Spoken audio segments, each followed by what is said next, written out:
Ini cuma cerita fiksi, suara listrik statis. Nikola Tesla sedang bereksperimen dengan gulungan kawat besar. Petir kecil menyambar di antara mesin. Bersemangat, frekuensi ini bisa membuka dimensi lain. Tiba-tiba, mesin menyala terang, sebuah portal energi terbuka. Dari dalamnya, seorang anak, 10 tahun, pakaian modern, terjatuh ke lantai. Di mana ini?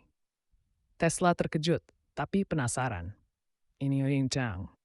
Ini tahun berapa? Mir brainy dank awit ding baane domestis is sis. Ko yun amino ko rahasya terbisas tu.